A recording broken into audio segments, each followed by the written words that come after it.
The wind moves differently in the Anatolian highlands, thick with memory, slow as breath held in grief. It slips through cracked groves and moss-covered stones, sighing through cypress trees like a mourner. And if you stand still beneath the winter sky where even the stars seem to shiver, you may hear something softer than wind, a rhythm faint, a drumbeat echoing from beneath the earth, a woman's cry, and then silence, aching and wide.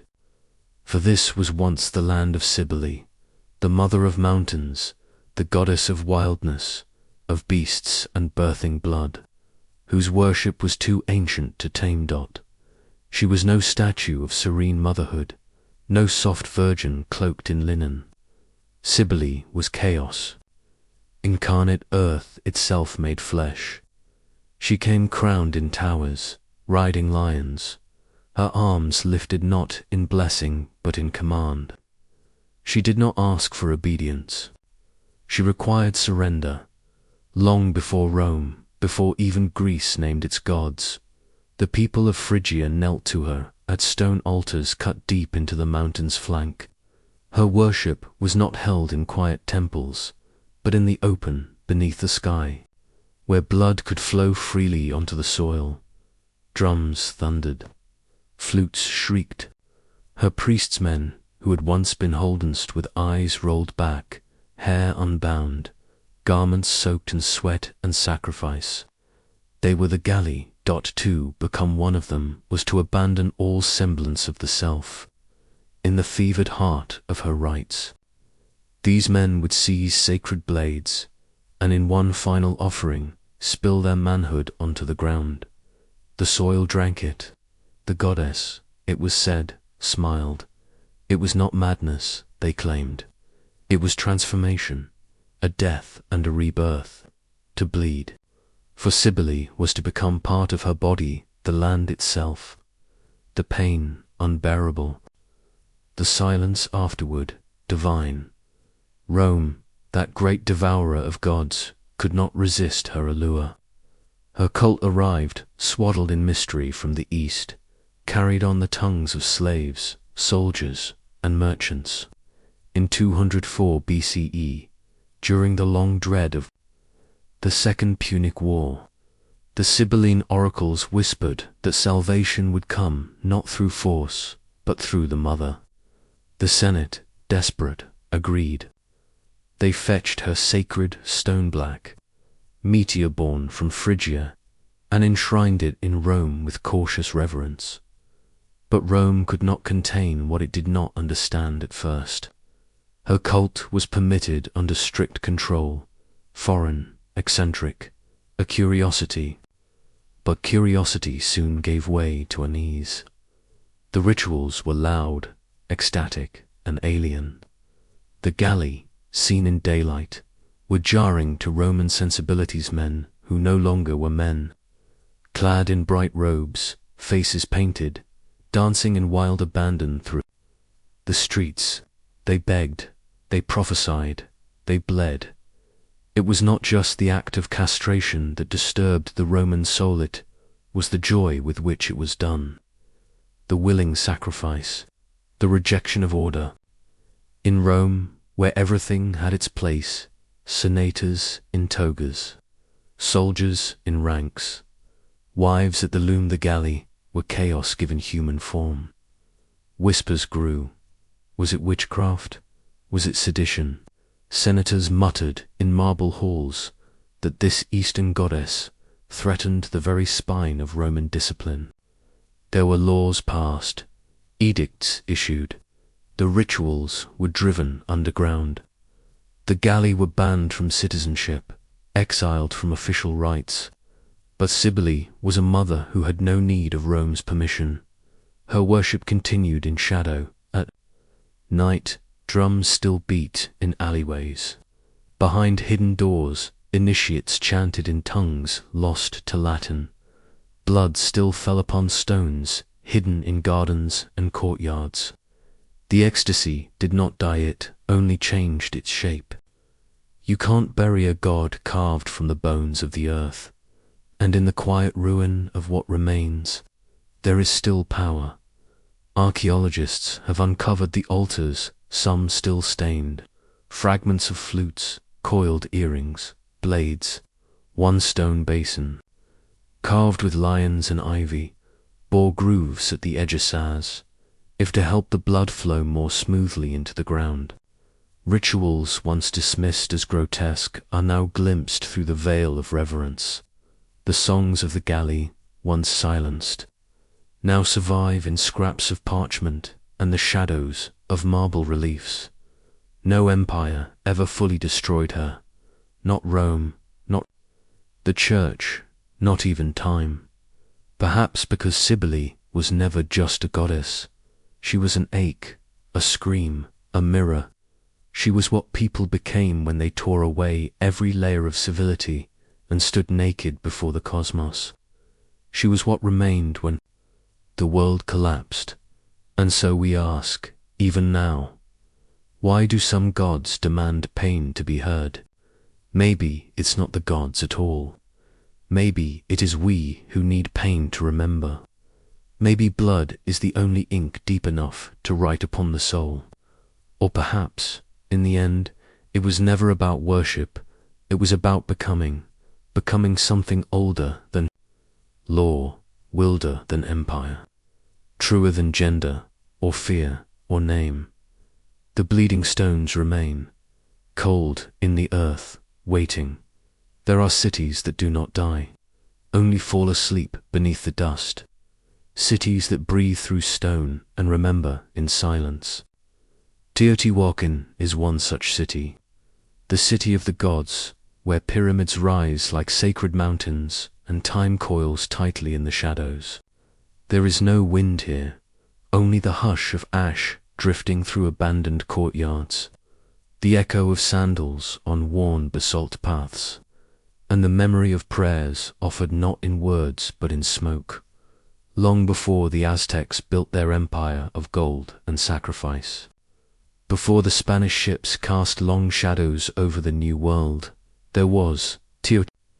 It emerged like a dream from the Valley of Mexico, carved from obsidian and sun, its architects nameless, its gods terrible and hungry. At its peak, it held the breath of over 100,000 souls, yet no ruler's name has survived. No king, no queen, only temples, tunnels, and fire. And within its heart, there were priests unlike any others, keepers of flame, carriers of silence. They are remembered in whispers as the ash priests. They dressed not in color but in shadow, cloaked in blackened robes, faces masked with sacred soot, their eyes rimmed in pigment pulled from crushed stone and burned bone. They walked barefoot through sacred corridors, where the walls pulsed with murals of fire and serpent gods, and the ceilings dripped with the breath of 1,000 rituals. In the obsidian dark, they called to gods who had no names, only forms. Jaguars made of stars, skeletal creatures wreathed in feathers, serpents that bled maize and fire. The ash priests did not speak in the open. Their ceremonies took place beneath the pyramid of the sun, deep within hidden chambers where smoke never cleared. There, surrounded by walls scorched black by sacred flame, they offered not just blood but breath. They would lie face down on stone, press their lips to the earth, and exhale until the body quivered, empty. They called it gifting the wind, to offer one's final breath to the gods of air and heat. But breath was only the beginning. When the solstice aligned and the sky turned red with evening fire, the rituals deepened. Ash was mixed with the blood of the willing cut from the tongue, the thigh, the chest, and smeared in spirals across the skin. Each spiral marked a journey, each dot a question to the divine. They believed that to carry ash on the body was to wear death before it came, to accept the god's hunger as one's own. Some rites involved fire walking bare souls across burning coals. Others, silence, weeks without speech, sealed away in smoke-filled caverns, fed only maize and water steeped with herbs that blurred the senses. It was said that in these fasts, visions came. Cities of gold crumbled before the dreamer's eyes. Stars wept, mountains bled, and beneath all things, the gods waited with mouths open, not to speak, but to consume, and always they recorded. Not with words, not with ink, but with symbols scratched into fire-blackened walls, eyes shaped like stars, spirals within circles, the outline of a hand missing its fingers. No Rosetta Stone survives to unlock these marks. The language died. With the priest saw, perhaps it never lived in the way we understand speech. Perhaps it was meant only for the gods. When Teotihuacan fell, it did not scream. It was not conquered by sword or plague. It emptied, quietly. The people left or vanished. The fires burned out. The temples collapsed inward, like breath exhaled. For the last time, and in the centuries that followed, even the name of the city was lost. When the Aztecs discovered its ruins, they believed it had been built by gods, not mortals. They dared not disturb what slept beneath the pyramids, but the Spanish did. In the 16th century, conquistadors arrived with crosses and steel, and beneath their boots, the Valley of Mexico trembled. They reached Teotihuacan, not with reverence, but with greed. They dug, they looted, they cracked the stone paths and unearthed chambers choked with soot. In one, they found an altar still ringed with burnt offerings, charred feathers, fragments of obsidian blades, and human jawbones blackened by heat. And then the symbols, scratched deep into stone, painted in iron-red pigment, sometimes layered so thick the wall itself seemed to bleed. The Spanish could not read them, no one could, and that terrified them more than any corpse. So they sealed the chambers, covered the entrances with stone, buried what they could not explain. Centuries passed, and archaeologists returned to dig again. They opened the tunnels, catalogued the remains, and documented the murals. They called it a mystery, a puzzle, a lost civilization. But some who entered the inner sanctums of the Pyramid of the Sun reported strange things: unexplained pressure on the chest, shadows that flickered when no one moved, and a persistent scent of smoke, though no fires had been lit. One worker, in the early 20th century, refused to return after his third descent. He claimed he'd heard breathing in the chamber, not his own, slow, heavy, and inhuman. Another refused to speak of what he saw at all. The ash priests have left no tombs, no names, no heirs, only silence and symbols no one can translate. Perhaps that was their intent, that their worship would remain unbroken because it was never meant to be understood, only felt, only feared, that theirs was a religion of smoke, and smoke never holds shape long enough to be held. We can study the stones, we can measure the pyramids, we can light torches in the tunnels and speak theories into the dust, but the breath is gone. The wind they offered has already passed into the void, carrying with it the secrets of gods older than language. And yet, in the deepest parts of night, when the world is quiet and the air still, some part of the city stirs, not in ruins, not in books, but in the breathless hush of dreams. There, the ash priests still walk, silent, barefoot, marking the skin of the world with spirals of smoke. They say the mountains remember, not the names carved in royal ledgers, nor the treaties penned with trembling hands. No, What the mountains recall are softer things, secret fires in the dark, voices beneath snow, truths so dangerous they had to be whispered only to the wind. In the Balkan dusk, where Bulgaria's spine rises in solemn ridges of stone and cloud, something once stirred that no sword could silence easily. It moved not with armies, but with barefoot wanderers, not with banners, but with breath. It called itself nothing and everything, and the world, in fear, named it Bogomil. The name was spoken like a curse in the courts of kings, like a riddle in the taverns of herders. It meant beloved of God, yet it was uttered with venom by priests in gold-threaded robes. For the Bogomils claimed something too raw for holy ears, that the world itself was a mistake, that creation, this bruised and bleeding place, was not the work of God, but of a lesser power, a demiurge clothed in light, but born from darkness. To the Bogomils, the churches with their golden icons and blood-fed altars were not sanctuaries, but cages, symbols not of salvation, but of betrayal. They refused the rituals of Rome, denied the sacraments of Constantinople. They would not bow before crucifixes, nor kiss the hands of bishops.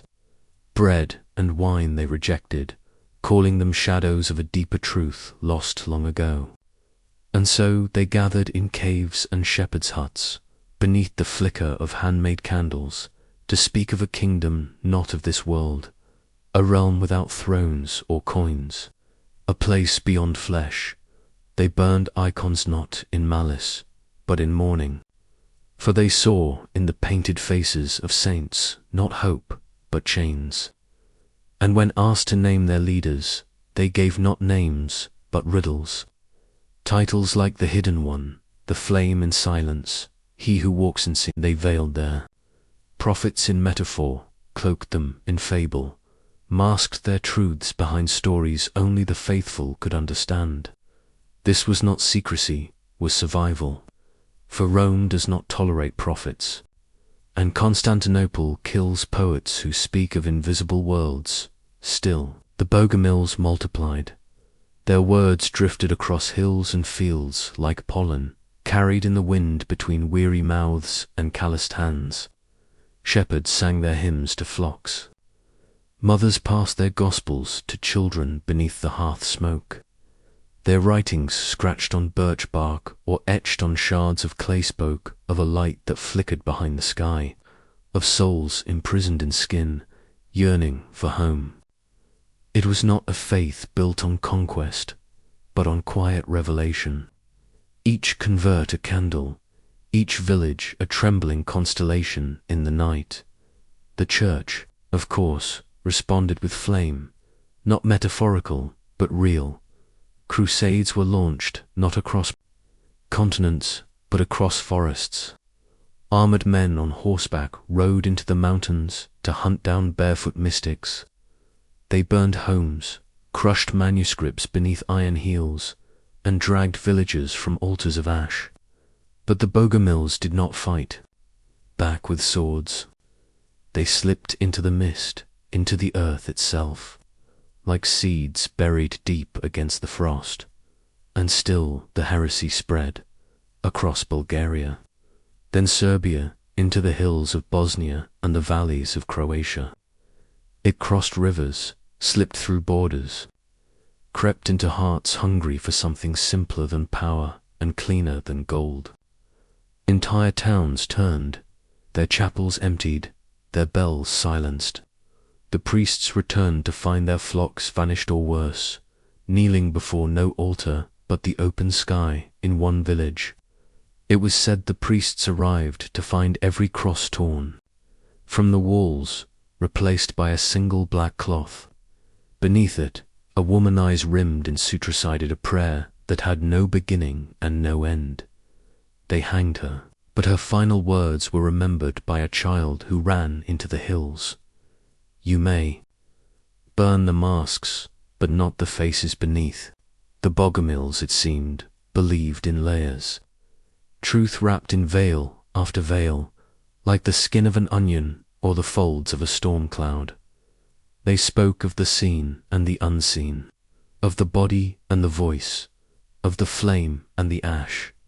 To the uninitiated, their faith seemed like riddles wrapped in riddles, but to those who listened long enough, a pattern emerged, not linear but circular, a spiral returning inward toward something wordless. By the 13th century, the fires burned higher. The church, tired of whispers and shadows, commissioned extermination. Whole valleys were razed. Teachers were bound and drowned.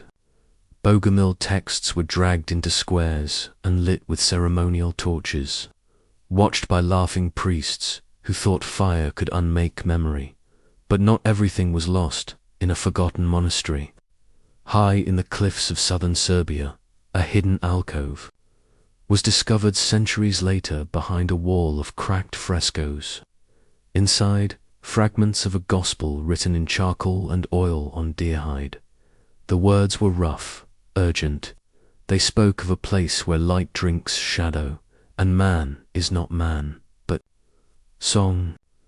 The manuscript was brittle, unreadable in parts, but it trembled with something more than belief.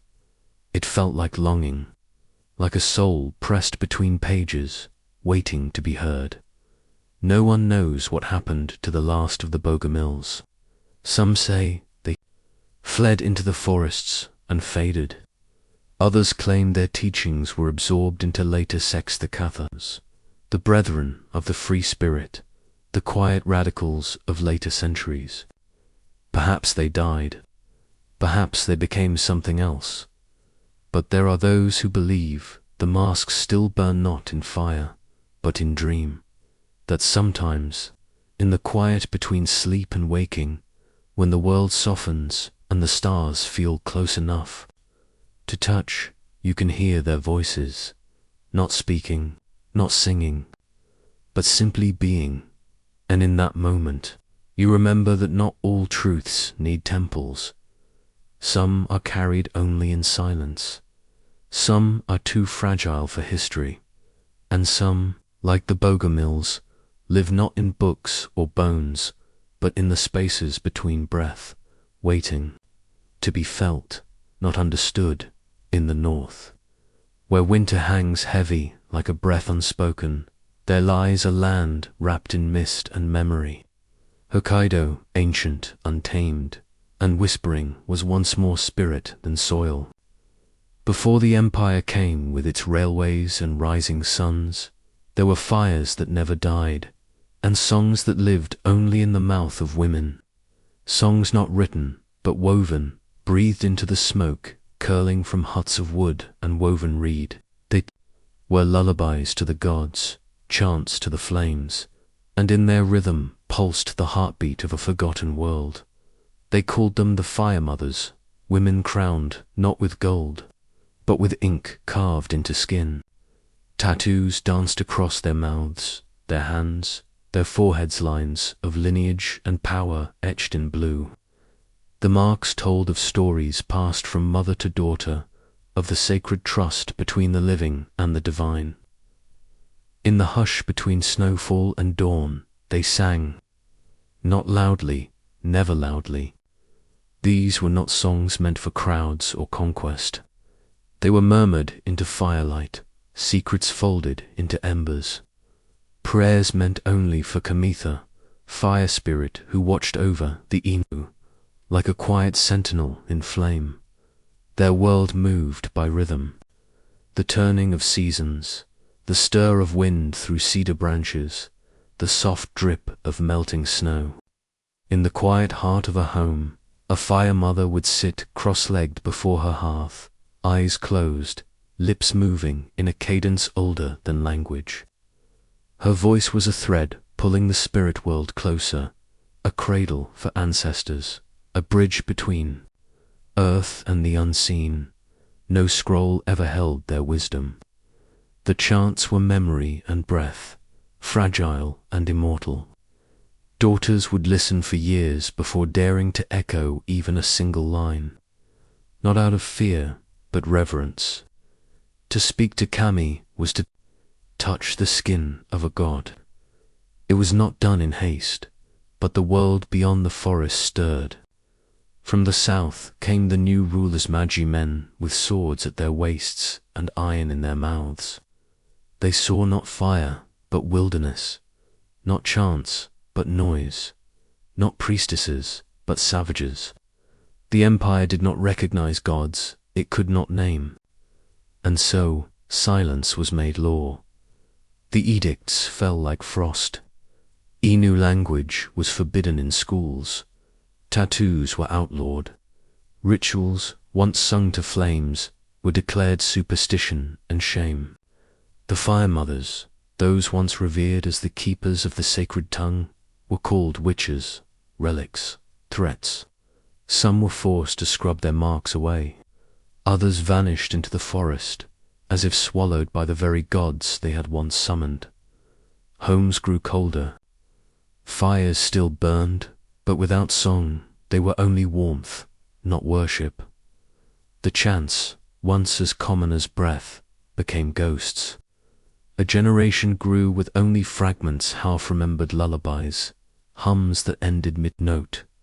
The names of the Kami faded like footprints in snow. But there are those who remember. They speak softly, behind closed doors, in winters so bitter that the world seems paused. They say that sometimes, on the coldest nights, when the stars tremble in the black sky and the hearth is lit not for comfort but for remembrance, a voice can be heard, not in the ear but in the chest, like the echo of a heartbeat that is not your own, a chant rising and falling like wind through pine, in a language no longer taught, yet known somehow in the marrow.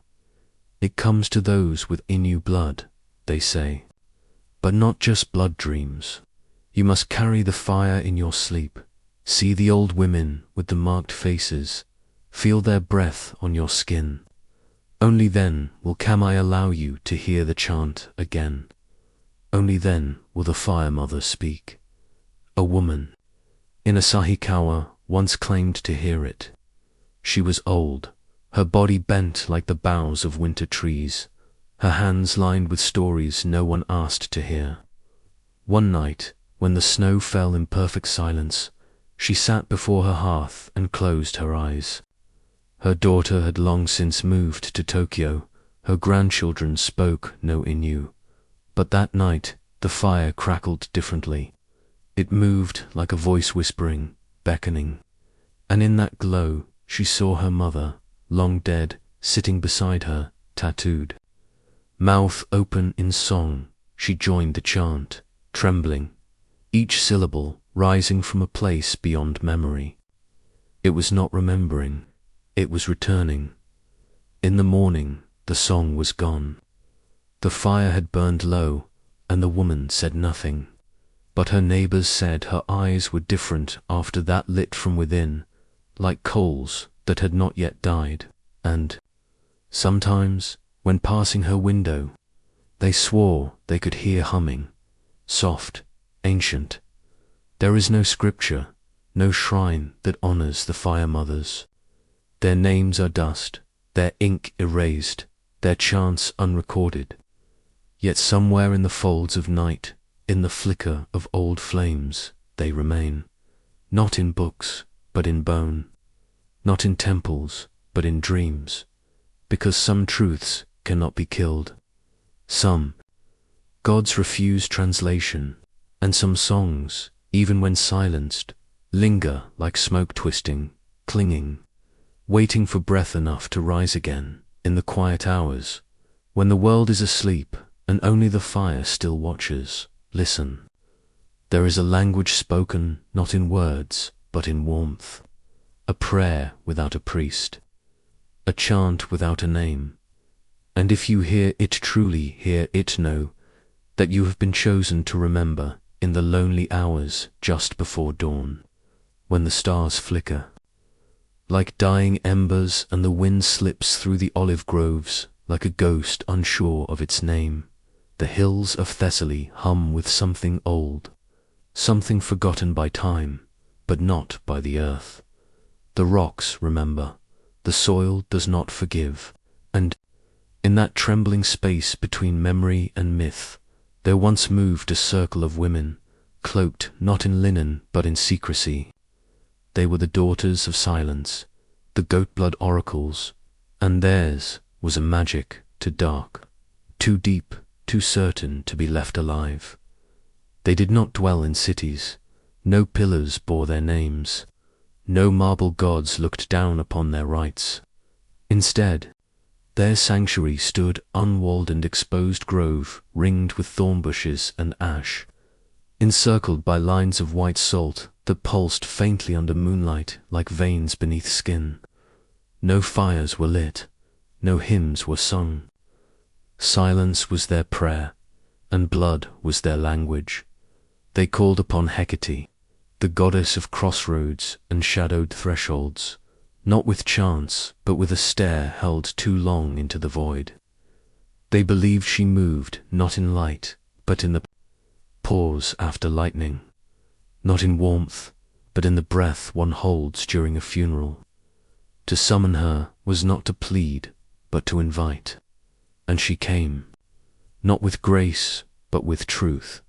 When the moon rose full, the goat would be brought in, eyes wide, legs trembling, sensing the fate woven into its blood long before the knife touched hide. The women would wait, hands steady, faces pale.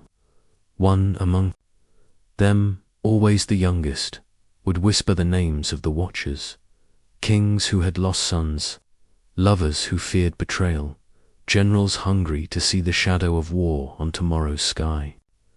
Then, with a blade carved from black volcanic glass, obsidian, sharp enough to divide truth from hope, they would make the cut. The blood spilled into a shallow basin of bone, swirling slow like red smoke in water. They did not look directly into it, they looked through it, through time, through lies, through the trembling heartbeats of men too powerful to admit fear. One oracle would speak first, her voice thin as frost. Then another would contradict, as if echoing another fate. The third would choose silence, and in that silence the truth was known. No scrolls recorded what they saw, no monuments bore their prophecies, but it was said that kings rode for days to reach them in secret, stripping their robes, walking barefoot the final mile, bringing no guards, no names. They came not as rulers, but as men undone by doubt.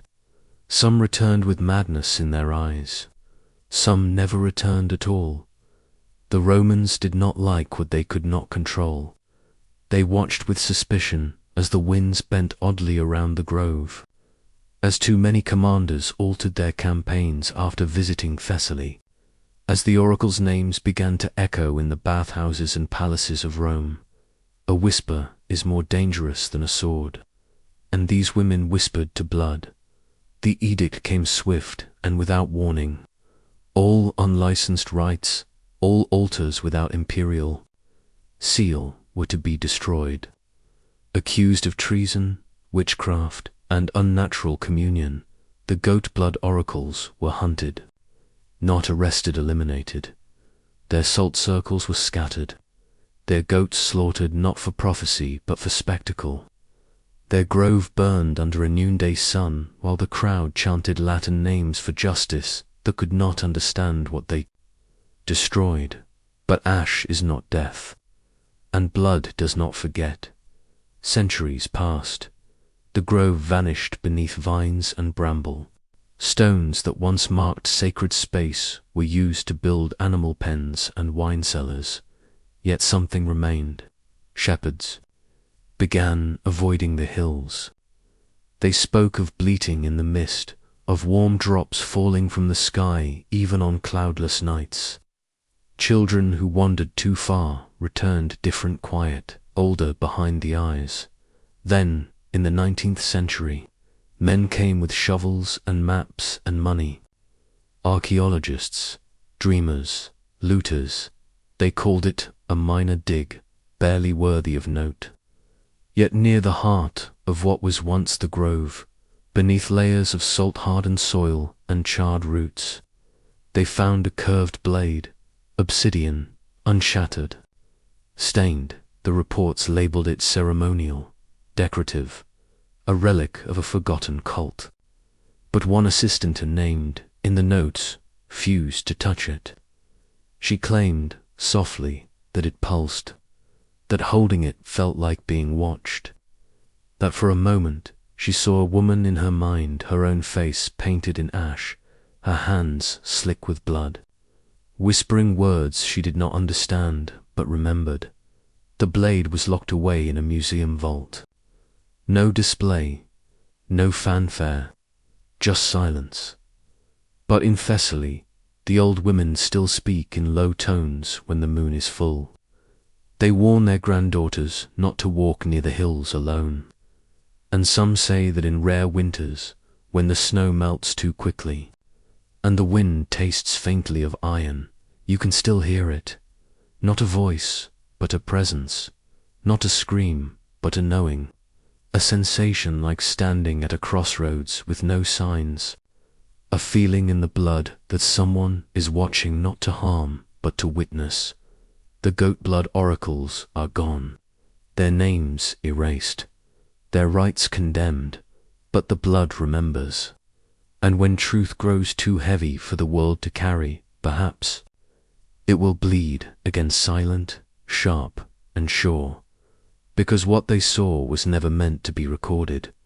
It was meant to be felt, and some truths, like certain blades cut too deep, too ever dull. They say the desert forgets, that it buries the bones of men and the footprints of rebels beneath layers of wind-blown silence. But not everything is erased by sand. Some things endure not in stone or ink, but in echo. And if you listen, truly listen, in the dead stillness, between the stars, you may hear it. A hush not born of absence, but of exile. The cry of the Zindex in the golden age of the Abbasid Caliphate. Baghdad glittered like a jeweled mirror under the desert sun. A city of minarets and scrolls, of silk bazaars and whispered oaths. It breathed both enlightenment and execution. It was here, in the dim corners of this intellectual empire, that the Zindex first stirred. They were not a people, but a Kuranta dangerous shimmer beneath the surface of order. Poets, philosophers, mystics, they drank from the cup of knowledge, with unthirsty mouths. They believed the universe did not kneel to doctrine, but swirled in patterns too vast for scriptures alone to hold. They wrote verses where prophets wept and gods doubted their own creation. They questioned, not to destroy, but to see clearer, but to ask why, in an empire ruled by divine decree, is to step barefoot across burning coals. Their gatherings were secret, beneath candle-lit arches, behind veils of incense and drawn curtains. They read aloud scrolls bound in linen and inked in defiance.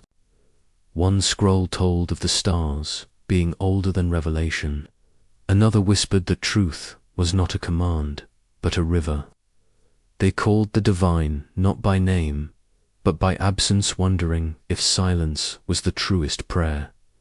They did not preach. They pondered, and yet this alone was heresy. The caliphs, cloaked in gold and shadow, declared them a poison, a stain upon the divine thread of the world. And so they hunted them by edict. Tongues were torn from mouths that sang too freely. Scrolls were dragged into the public square and set alight, their flames curling like dying verses into the wind. Eyes that had once seen poetry and paradox were gouged. Fingers that had dared to write were broken across stone, and still the Zin returned, like desert bloom after a rain that no one expected.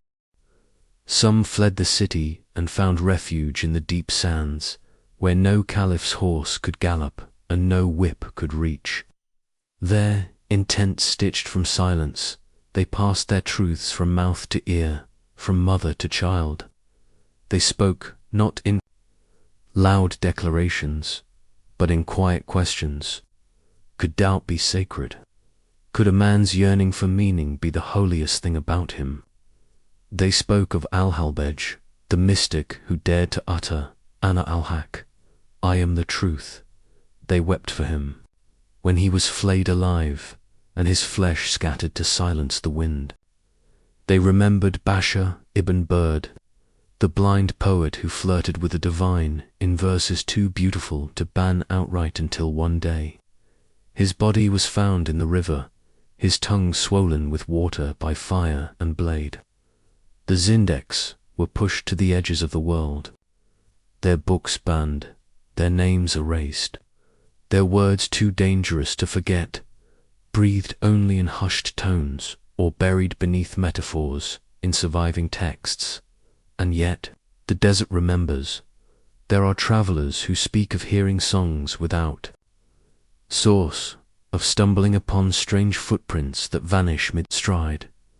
One night, long after the stars had risen, a shepherd boy in the Rub al-Khali swore he heard a voice rising with the wind.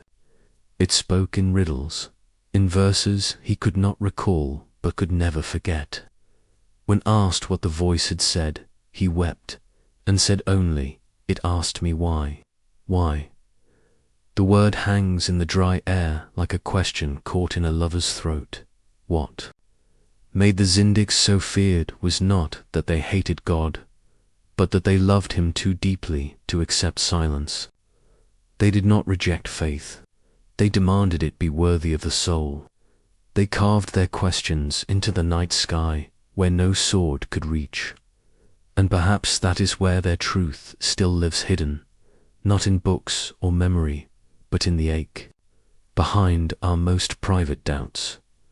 Today, no monument bears their name, no mosque chants their verses. They are not martyrs, they are not saints, they are the echo between certainties, the pause after amen, the silence before belief. But in the deepest desert, where the wind has never been tamed, their cry still rides the sand. Not a scream, not a sermon, just a whisper. Why? They say the stars above Carthage once flickered with the rhythm of drums. That in the hours before dawn, before the light dared break the spell of the southern night, veiled figures moved in spirals that mirrored the constellations, barefoot upon blood-warmed stone. The city was a jewel of flame and fragrance, crowned by temples, guarded by sea and oath. And beneath the arches of its sanctuaries, ancient names passed from lip to lip like forbidden wine Tanit Baal, names that once held the power to still storms or shatter cities, names now scorched from memory, made monstrous by the victors who feared what they could not bend. But listen carefully to the ruins. They whisper still. Carthage glistening and golden was no mere city. It was a breath, held between worlds. Traders from Tyre, priests from Egypt, mystics from the edge of the desert all laid stones there. And over centuries, its soul thickened with incense, sacrifice, and secrets. The high priests spoke of Tanit, not in sermons, but in dances and blood. Rites, her presence evoked through movement, silence, and suffering. She was the great mother, the night watcher, the receiver of offerings. To worship her was not to kneel and beg, but to dance until your breath touched hers. They were called the blood-veiled women, chosen in youth, cloaked in crimson, never to speak again. Once anointed, they gave up names, family, and flesh. Their mouths were sewn in sacred ritual, not with thread, but with vows. Their voices belonged only to Tanit. Each movement of the veil was a word, each step an invocation. each spiral a prayer for rain or war or mercy. When the moon was full and the sea wind stilled, the city gathered before the great altar, and the drums began a deep, heart-slowing thunder. And then the dancers came, eyes covered, veils trailing like blood through the dust. They moved in, slow, wide circles, their hands drawing symbols into the night air.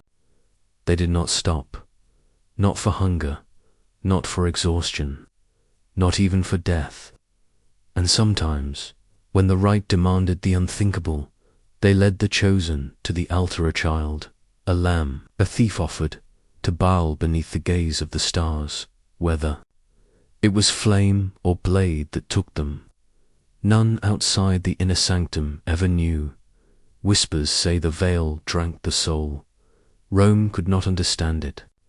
To them, the dance was savagery dressed in mysticism, a theater of madness. They feared it because it defied reason, because it was older than their gods, deeper than their laws. And when the Third Punic War ended, and Carthage fell in ash and screams, the red veils were torn from the temples and cast into the sea. The altars were broken, the sanctuaries pulled stone by stone into ruin. Salt was scattered on the earth so nothing might ever grow again. And with it, Rome believed it had buried the goddess. But not everything burns in the deep layers of ash. And ruin, fragments remained. A curved bone carved with spirals, a child's sandal beside a ceremonial blade, charred linen dyed with the crushed petals of a flower no longer found in any field. Beneath what was once the temple of Tanit, archaeologists unearthed a courtyard where soot still clung to the stones in the pattern of dancers. Feet, spirals, circles, steps. The dance frozen in black dust, waiting for an eye to understand. It, even now, in Tunisia, elders still warn children not to go near the old stones at dusk. They say veiled shadows sometimes move where there is no wind, that if you listen just before sunrise, you can hear drums that do not echo from any village, that dreams of crimson veils mean something is being asked of you, something ancient, something never truly buried. It is easy to believe history ends in fire, that the conqueror's version is the only version. But the earth keeps secrets. Stone remembers the weight of bare feet, and silence can become its own kind of hymn. Perhaps Tanit was never meant to survive in words. Perhaps her truth lies only in motion, in the unseen tremble of a dancer's hand beneath her veil, in the soft beat of a heart that refuses to yield to the end. And maybe, just maybe, in a night far from now, under stars unspoiled by cities, the blood-veiled will dance again. Not for gods, not for men, but for memory. For what is worship but the refusal to forget? They say the sun rose differently for a time, heavier, redder, as if cloaked behind a curtain of blood and perfume. In the heart of marble Rome, where temples gleamed and columns pierced the heavens like the spears of forgotten titans, a god, not born of Roman soil, came to claim the light. The eternal city, so proud in its pantheon, so sure of its divinities, shuddered beneath the weight of a foreign sun. Elagabalus. They named him a boy emperor, a priest crowned with garlands rather than laurels. His skin still smelled of the sands of Emesa, and in his eyes glowed a kind of madness, or was it revelation? He did not arrive alone. From the deserts of Syria he brought his god, Eligable, the veiled sun, not as a figure carved from marble, but as a black meteoritis stone fallen from the heavens, ancient, wordless, and humming with some silent, alien rhythm. They built him a temple on the Palatine, high above the city, where the air was thin and the eagles circled in uneasy spirals, and there, behind silken curtains and scented smoke, Rituals were held that had never before touched Roman earth, no statues, no likeness, just the black stone, veiled and anointed, resting on golden silk, guarded by dancers with henna-stained feet and veils that fluttered like flames. Drums beat softly in patterns Rome did not recognize, and sacrifices were whispered rather than announced.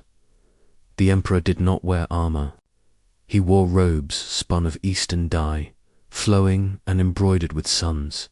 He painted his lips and darkened his eyes. He was priest and lover, emperor and supplicant, moving with a softness that mocked the iron discipline of Rome. He did not bow to Jupiter. He commanded that Jupiter be brought in procession, trailing behind the black stone like a conquered god. And the city watched. The Senate gritted its teeth behind velvet curtains. Whispers slithered through the baths and banquet halls. Was it madness? Blasphemy? Was it merely the fever of youth, or something older, more primal? For Elagabalus claimed not only to rule, but to know to channel something Rome could not name.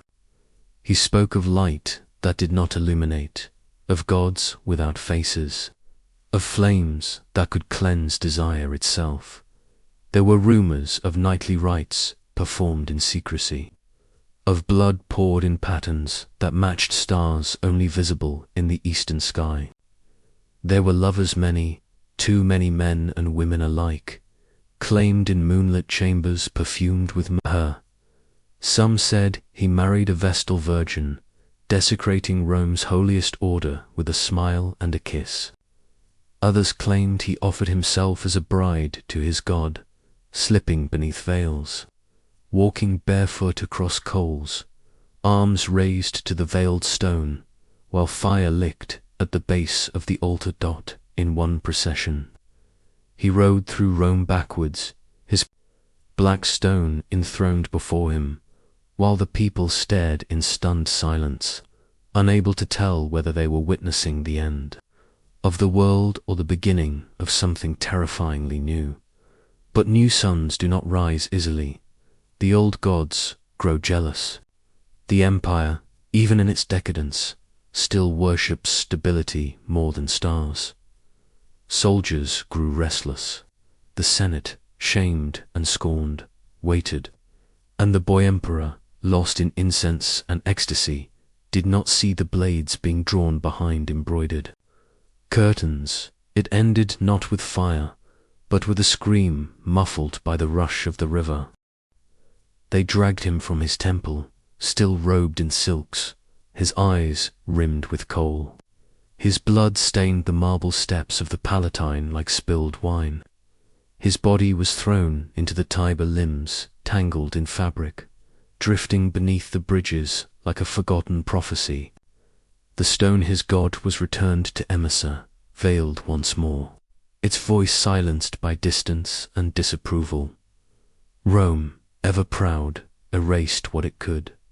Statues smashed, names scratched from records, temples rededicated, and yet the sun still rises, and sometimes just before dawn. There is a moment when the sky turns violet and gold, and the air holds its breath, as if remembering they could not unburn the incense. They could not unsing the hymns. Somewhere beneath the city, in damp catacombs or ruined shrines, there are carvings in forgotten tongues, fragments of silks hidden in clay jars, and the faint scent of myrrh where there should be only dust. Why?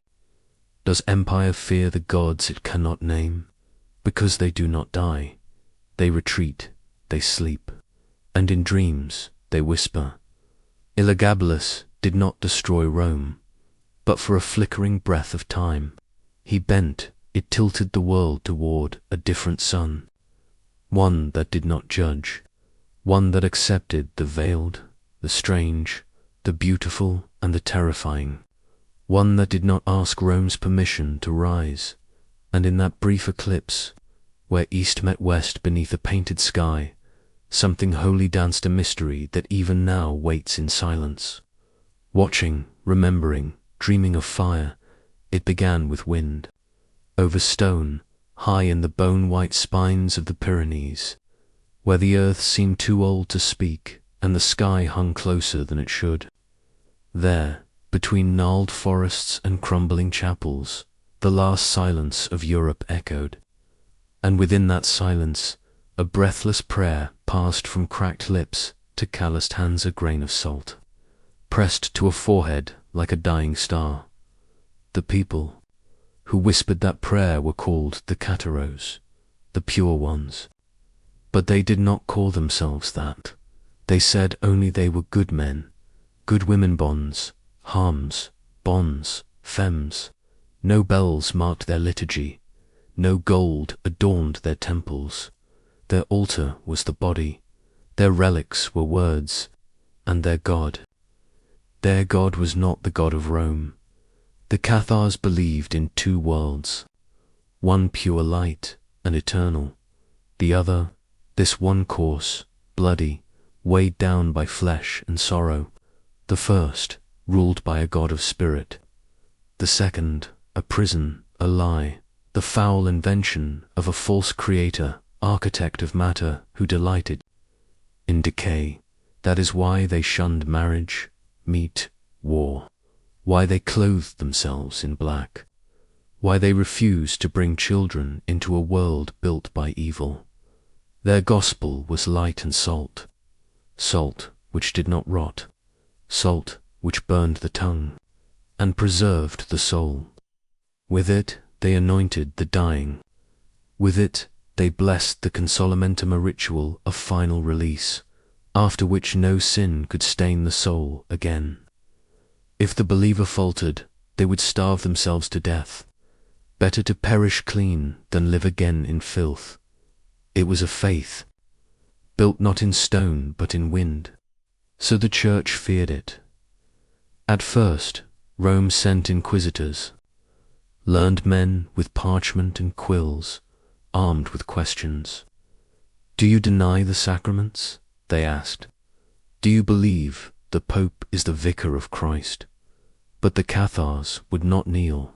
Their priests perfecti walked barefoot from village to village, healing wounds, refusing payment, fasting as they preached. And the people, peasants, shepherds, women, even knights listened. What use was Rome's gold when these black-robed travellers carried only bread and truth? Then came the fire. In 1209, the Pope called a crusade, but not to Jerusalem.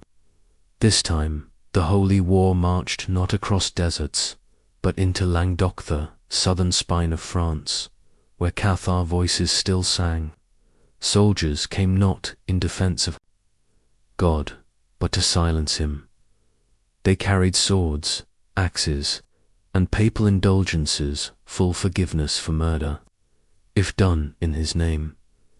The first massacre came at Béziers, when the town refused to give up its heretics. The papal legate, Arnaud Amalric, famously said, "Kill them all. God will know his own." The soldiers obeyed. They butchered 20,000 souls, men, women, children, all burned or hacked down in the streets, the cathedrals, the hidden corners of their own homes.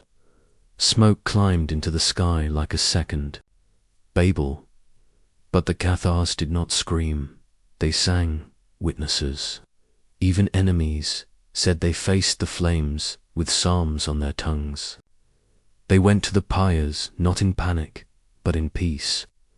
Some held hands as the fire reached their skin.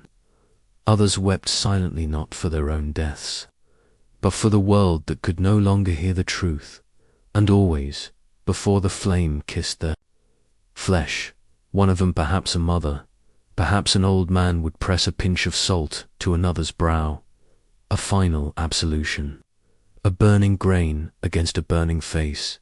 Why did they sing? What did they see in the fire?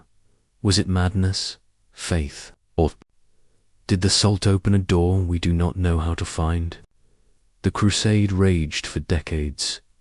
Mountains were scoured, caves collapsed, entire cities, Albi Montsegur, Minerva raced like dreams at dawn. At Montsegur, 200 Cathars were burned alive in a field beneath the castle. Not one recanted, and then nothing. No relics, no scriptures survived, just rumors, just stones, just echoes. The church wrote the histories. They spoke of devils, witches, duelists, corruptors. They said the Cathars worshipped Lucifer, desecrated the cross, refused baptism, but the salt says otherwise, because in hidden places, even today, in small valleys where the air smells of thyme and ash, the legend still lingers. Old women bless their grandchildren with salt. A shepherd leaves a stone stacked just so on a sunlit hill. A child dreams of light breaking through a veil of dust, and wakes crying without knowing why. The church silenced the Catharos, but something remained. Not doctrine, not war, not power. Something quieter. Something like the weight of grief carried across generations. Something like the memory of a purer world. What if they were right? What if this world is not the home, but the exile? What if every tree and tear and tower is built upon a lie? And what if the truth was never meant to survive, but to be buried like a seed in salt, so that in the last darkness, when the world begins again, someone might remember, not their names, not their flames, but their silence, and the sound of salt falling like snow across a brow in the wind. It begins in shadow and sweat, a drumbeat in the distance, slow and deep, like a heartbeat echoing through stone. Then another, closer, now faster, urgent, primal. Torches sputter in the windless cave mouth, casting trembling halos across limestone teeth.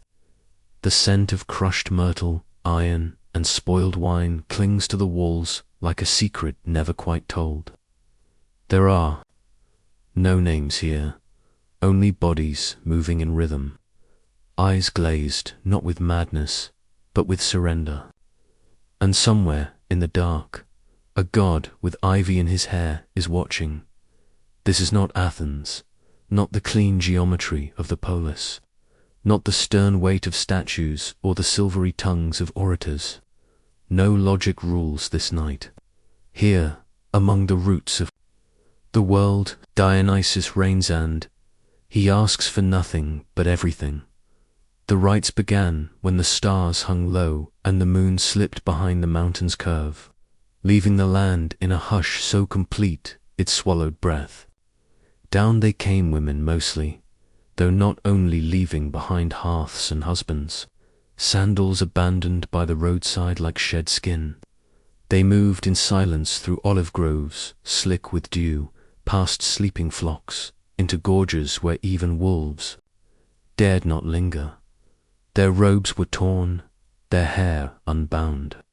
They carried no offerings but themselves. At the cave's mouth, a flame was lit, not with flint or tinder, but with a crier, shrill, piercing wail that cracked the silence like lightning. Splits a tree, then another, then many.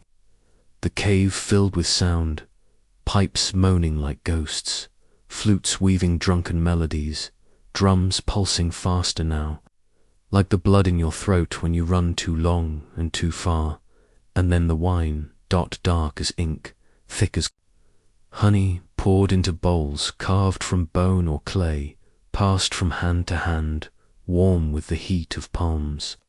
They drank, not to forget, but to remember something older than memory, a freedom unshackled from the spine, a divine thing that the city had tried to beat out of them, beat down with laws, with virtue, with marble ideals.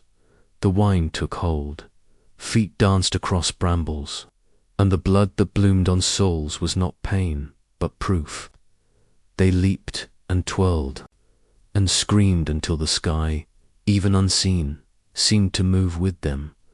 The rites were not gentle, not safe. There were stories of frenzy so complete that deer were torn apart with bare hands, of men who entered and left as something less or more than they had been, of women who spoke in tongues, uttering truths that smelled of rot and gold, that God was there, they said, not always seen, but always felt, in the way the cave grew colder just before the climax, in the sudden stillness before the next scream, in the uncanny joy that rose like a fever behind the eyes. They called themselves Bacchae or Maenads, or simply the Thiacist, the sacred throng, and for a while the world let them be. Greece was a land of many gods and many ways, but the city grew bolder, prouder, more polished. Rome spread like a new fire, orderly, hungry, unafraid of blood, and Rome feared what it could not control. In 186 BCE, the Senate passed a decree: no more than 5 could gather at once for the Dionysian rites. Priests had to register. Sacred groves were to be watched. The punishments were not gentle. They sent legions into the hills, not just to halt the worship, but to erase each root and vine. Temples were razed, altars defiled. Thousands were killed, not for murder, not for theft, but for dancing, for drinking, for seeking a god who did not care for marble columns or civic duty. They found a cave once, deep in the forest beyond Thrai. What they found inside was not war, nor rebellion, nor treason. Only women with wind-dark lips and torn garments. A boy trembling, crowned in ivy. An old man cradling a lyre as if it were. A dying child. No weapons. Just a wildness that frightened the men with swords more than any army. Still, they struck. The screams echoed for days. Yet the rites never truly died. They shifted, became stories, became metaphor, became the shiver down your spine when you dance alone and the music carries you somewhere unnameable, became the tear you weep for no reason when the moon is too full and too close, became that part of you that wants to run, barefoot into the woods and never return.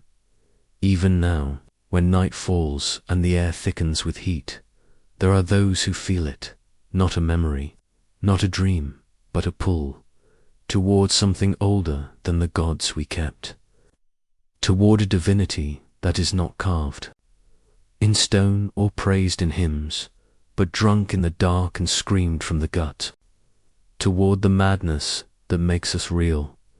And when you close your eyes and listen not with ears, but with the bones in your chest, you may still hear them, the Maenads laughing, dancing, bleeding, free. Their torches flicker not in sight, but in soul, and in that flicker Dionysus smiles. They come at night, always. The men with torches and banners, the ones who call your God a lie, your rites a heresy, your song a sin. They come with steel and fire, with decrees written in the language of empire and smoke curling beneath their feet. But long before they arrive, before even the goats stir in the hills or the moon catches in the olive trees, the Yazidi elders are already awake.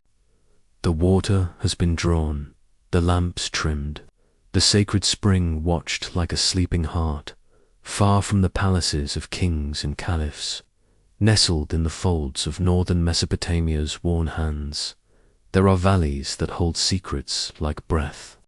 Here, between earth and starlight, the Yazidi whisper their prayers to Tausk Melektha, peacock angel, not fallen, not damned, but radiant, a being forged from divine fire, who refused to bow to Adam, not from pride, but out of loyalty to God. He was cast down, then redeemed, a story older than misunderstanding. and yet born anew with every accusation thrown against them. To worship Teuskmelech is to be misunderstood, to pour holy water from cupped hands beneath the stars, to anoint the brow, to speak praises in the soft Kermanji tongues, to risk being called a devil worshipper. But how could such devotion ever belong to darkness? It begins in silence, not the silence of absence, but of reverence, a hush that wraps around the mountain shrine of Lalish like a mother's shawl. The limestone glows pale under the moon. Small flames flicker in hollowed niches, casting shadows of peacocks with outstretched wings across the worn stone. The spring is cold, always cold. Even in the furnace of August, it runs with a chill that feels like eternity. One by one, they step into the sacred cave. Some barefoot, others stooped with age, still others barely old enough to speak. They lower themselves into the water, eyes closed. It's not for purification, it's for remembrance, for the promise that no matter how many times the world tries to drown them, they will rise again, washed, not erased. The rites were never loud. There are no sermons, no golden idols, no calls to war, only murmured chants, lilting like lullabies. Only candles floating on dark water, carrying petitions to the divine.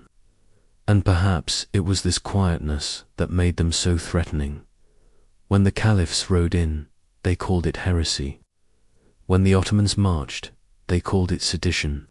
When modern armies came, they called it a stain to be cleansed. Yazidi villages burned, one after another, until the maps themselves forgot their names. Women were taken. Men were lined against walls. Children disappeared into history's dark alleys. But Lalish endured.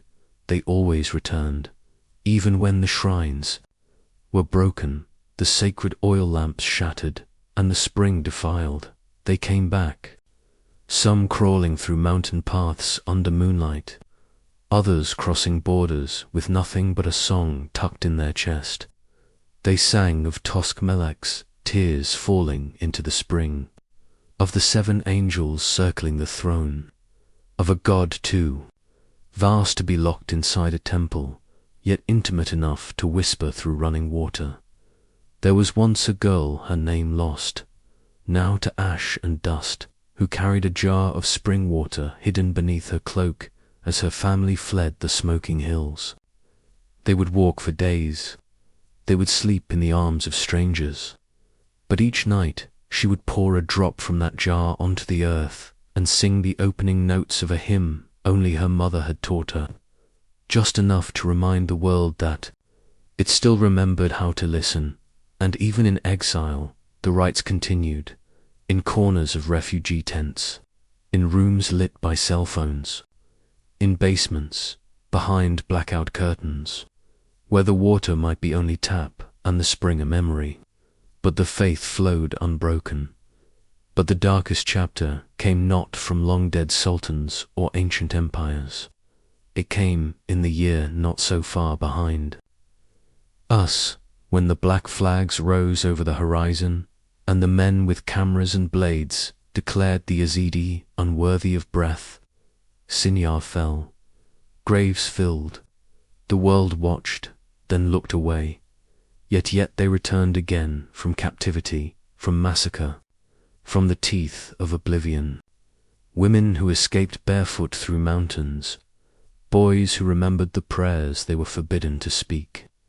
Elders who had watched 9 genocides pass like comets through history's sky and still believed the 10th would not be the last dot in Lalish. The lamps were lit again, and the water flowed as it always had. It is said that when Teuskmelech cried for the sorrow of the world, his tears fell into the spring at Lalish and turned it sacred. And now, every Yazidi who steps into that water is walking into his grief and his hope. Every ritual becomes a bridge between defiance and devotion. Because what is faith, if not the refusal to forget? What is worship, if not a whispered no to erasure? There are nights when no voice dares speak above the wind, when only the mountains bear witness. But still, someone steps into the spring. Still, a candle floats. Still, the song rises. And though the world may not understand the peacock angel, though it may turn its back on those who love what it fears, the Yazidi keeps singing, not to be heard, but because the song, like the water, remembers. And sometimes that is enough to survive. Smoke first, then breath, then nothing but the hush of ancient rock. The cave beneath Kumi does not open itself easily. It yawns like a wound in the earth, jagged with time and thick with the memory of burning laurel. At the threshold, silence gathers like mist, not the kind that dances, but the kind that waits. And in that stillness, if one dares press ear to stone, there comes a pulse, not sound, not whisper, but presence. The cave is not empty. It never was. They say she sat in shadow, her body bent not by age, but by the weight of vision. The Cybele, priestess, oracle, myth, her voice was not her own. It belonged to Apollo, god of light, fire, poetry, and riddles. He kissed her once, with divine promise, gave her 1,000 years of life, but not youth. A cruel twist, some say, a test of devotion, others murmur. But the truth is this, she burned herself from the inside out. Laurel smoke in her lungs. Prophecy coiled in her throat like a serpent. Her eyes were always looking somewhere else, somewhere we couldn't follow. She did not scream, she sang, in verses broken like glass. Her words did not warn, they revealed. Rome feared her. Emperors trembled in her presence. Senators waited on her breath. When pestilence loomed or war crept at the borders, they came to the cave. Always the cave. Torchlight flickering against walls carved with forgotten alphabets, ash gathering at the foot of her stone seat. And there, amid the fumes of burning bay leaves and the sulphurous sighs of the underworld, she opened her mouth and gave them riddles that tasted like destiny.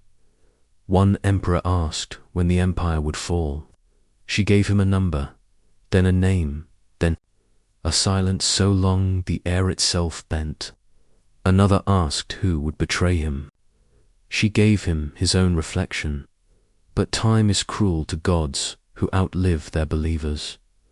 The empire shifted. Christianity rose on a tide of blood and holy fire. The old gods were declared demons. Their temples were repurposed or razed. Their priests scattered or slaughtered.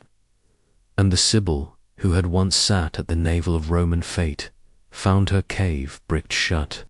Not destroyed, no, not quite. Just sealed, as if the new order feared what they might still find in her breath. Scrolls that bore her verses were burned or hidden. Some whispered they were preserved in catacombs beneath the Vatican. Others claimed they were torn apart and scattered into the Tiber, each word drowning alone. A few pages, perhaps, were smuggled east, mistranslated, and made safe by turning prophecy into metaphor. But the voice was lost. The breath stopped. Still the wind gathers strangely in the groves around Kumi. Still the cave exhales, though no fire burns within. Pilgrims, the quiet kind, the ones who do not speak of gods, but feel them anyway, report uneasy dreams. When they sleep near the site, they wake with tears in their eyes and verses they cannot remember clinging to their tongues. One woman claimed the earth beneath her tent hummed with syllables. Another woke with laurel leaves clutched in her hand, though no tree grew nearby. No one has seen the Cybele for centuries, but no one has forgotten her either. Even the silence carries shape, and hers is the shape of fire caught in stone. Of a voice that once bent empires, now curling into the breathless air, waiting for someone to listen, waiting not to be believed, but to be heard. The cave is no longer marked. Moss covers what little remains of the path. Tourists, if they come, are told it is only a ruin, a curiosity, a hole in the ground where madwomen once muttered nonsense. But the cave remembers, and the wind knows, and perhaps, just perhaps, some prophecies are not tied to time, but to attention.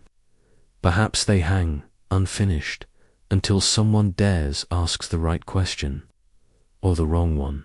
So if you ever find yourself walking alone beneath the cliffs of Cumi, and you feel the air change, colder, heavier, like a breath about to be spoken, stop and listen, not for words, but for the hush between them, because in that hush she is waiting, still burning, still seeing, still singing in the dark. There is a place where the earth curls inwards like the palm of a god's hand, warm, dark, and secret. A place where roots twist into the bones of the past, and the breath of the air tastes of ash and leaves. There, in the hollows beneath the ancient baobabs, they say the serpent once whispered truths not written in any book, but in the trembling of the body, the sweat on the brow, the silence between thunder. The women who danced with it, daughters of the earth, veiled in smoke and blood-red cloth, were not feared by their people, but revered, for in their arms the snake was not a curse, it was the pulse of the land itself, Senegal before it bore. That name, before maps laid lines where rivers ran, held a faith older than empire. Among the Sira people, the world was not silent. Every tree had breath, every stone, memory, and at the center of that breath, coiled in the unseen spaces of the forest, was Ninjambal, the great serpent spirit, neither demon nor deity, but a presence so winding, watching force that knew the language of blood and bone. To approach it was not the work of common hands. It was the priestesses who tended the shrines, generations of women whose bodies bore the sacred scars of devotion. They lived apart, in the thresholds between village and wild, between life and death. Their temples were not palaces of stone, but huts made of mud, bone, and ritual. Inside, the air was always warm, not from sun, but from presence. Clay altars, carved with spirals and eyes, held offerings of ground herbs, animal milk, and ash. And from crevices in the walls, from beneath matted mats and woven baskets, the snakes would come slow, curious, divine. They were not venomous, these sacred snakes, but neither were they tame. The priestesses did not keep them as pets. They communed with them. In trance dances that lasted through the night, they let the serpents coil around their limbs, press cold bellies to their skin, whisper wisdom into their bones. When a child was ill, the mother would bring her to the shrine, lay her at the priestess's feet, and watch as the snake slid over the child's body, sensing sickness, drawing it out like venom from a wound.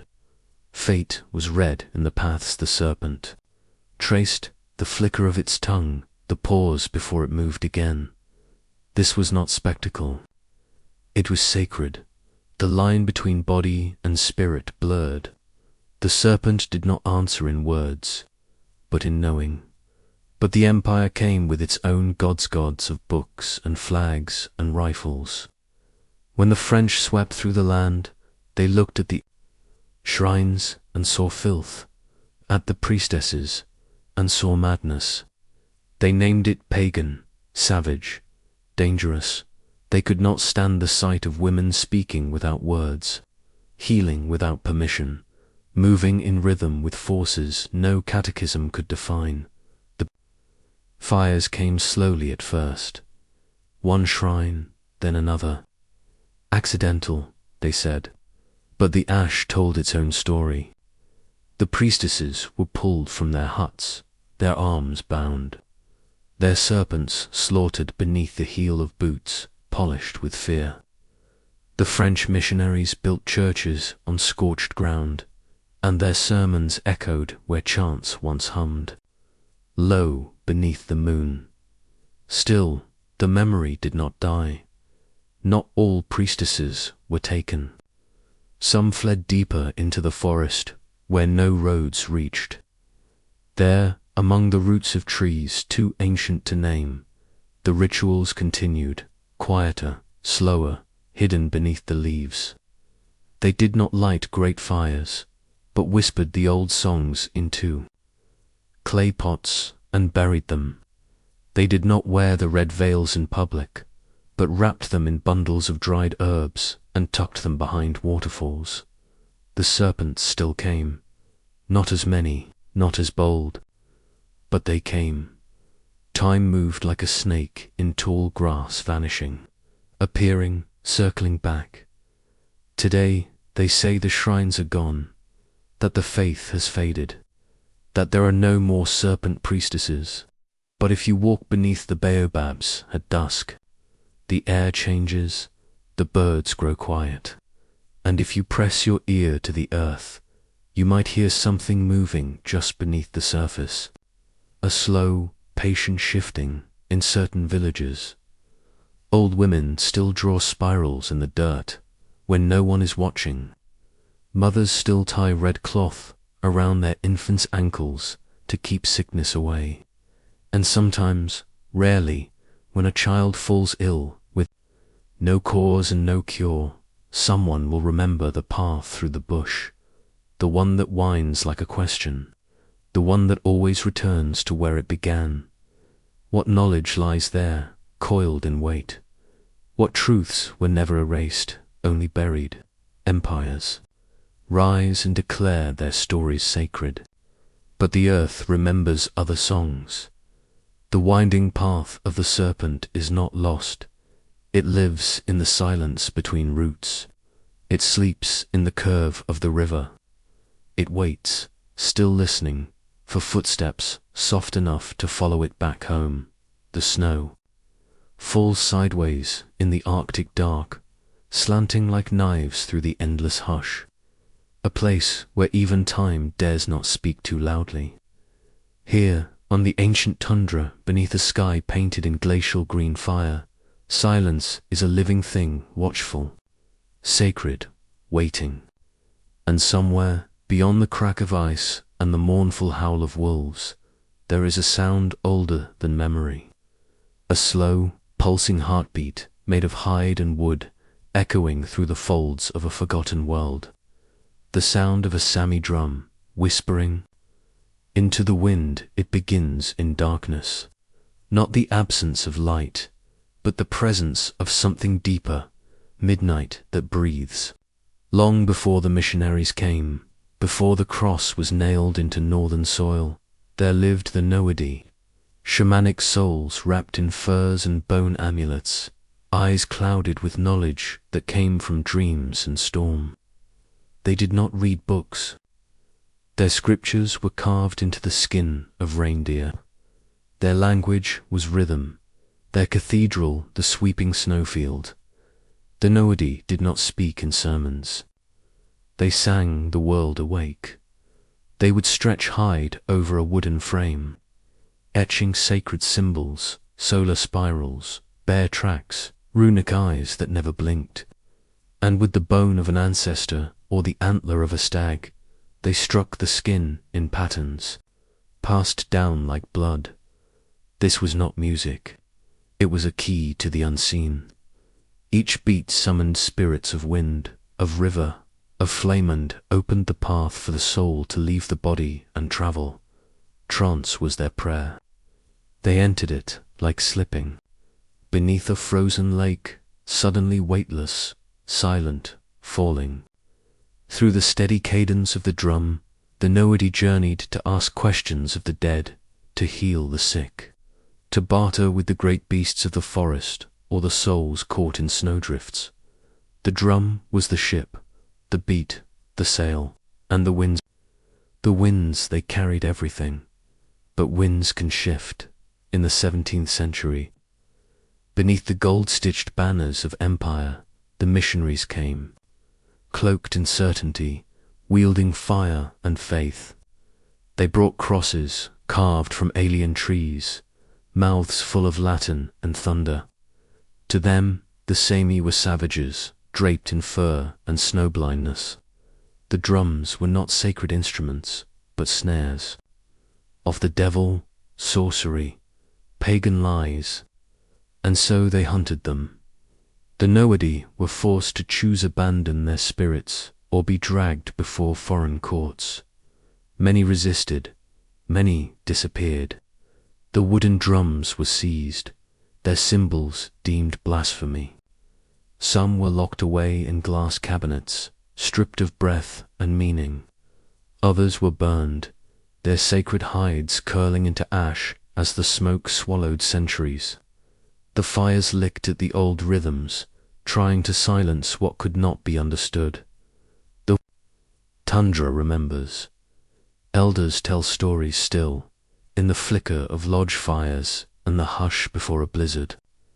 They say that just before the storm rolls in, before the wind screams and the snow blinds, there comes a sound like distant thunder, not from the sky, but from beneath the earth, a heartbeat, a drum, low and slow, as if the world itself is remembering how to pray.